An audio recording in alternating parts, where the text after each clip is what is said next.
இங்கு பாடவாரியாக சதமடித்த மாணவர்கள் 100க்கு 100 மதிப்பெண்களை பெற்ற மாணவிகளை இப்போது பார்த்துக் கொண்டிருக்கிறோம். இதில் கணக்கு பாடத்தில், கணிதம் பாடத்தில் 2587 மாணவர்கள் சென்டம் எடுத்து தேர்ச்சி அடைந்திருக்கிறார்கள்.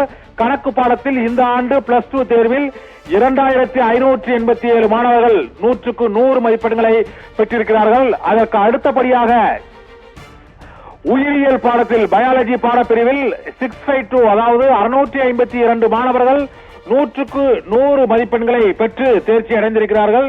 கெமிஸ்ட்ரி, வேதியியல் பாடப்பிரிவில் 471 மாணவர்கள் 100க்கு 100 மதிப்பெண்களை பெற்று தேர்ச்சி அடைந்திருக்கிறார்கள்.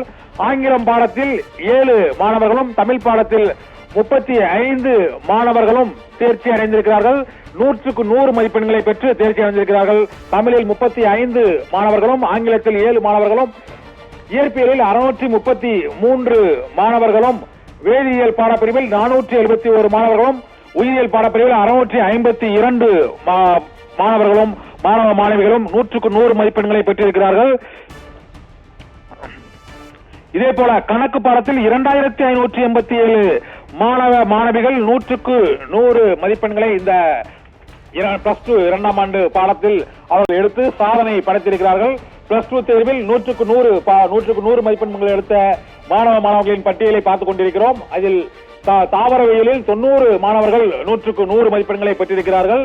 விலங்கியல் பாடத்தில் 382 மாணவர்கள் 100க்கு 100 மதிப்பெண்களை பெற்றிருக்கிறார்கள். கம்ப்யூட்டர் சயின்ஸ் என்று அழைக்கக்கூடிய கணினி அறிவியல் பாடத்தில் அதிகபட்சமாக 6996 பேர் 100க்கு 100 மதிப்பெண்களை பெற்றிருக்கிறார்கள். கம்ப்யூட்டர் சயின்ஸ் என்று அழைக்கப்படும் கணினி அறிவியலில் 6996 மாணவிகள் 100க்கு 100 மதிப்பெண்களை பெற்றிருக்கிறார்கள். வணிகவியலில் காமர்ஸ் பாடத்தில் 6142, கம்ப்யூட்டர் சயின்ஸுக்கு அடுத்ததாக காமர்ஸ் பாடப்பிரிவில் 6142 மாணவிகள் 100க்கு 100 மதிப்பெண்களை பெற்றிருக்கிறார்கள்.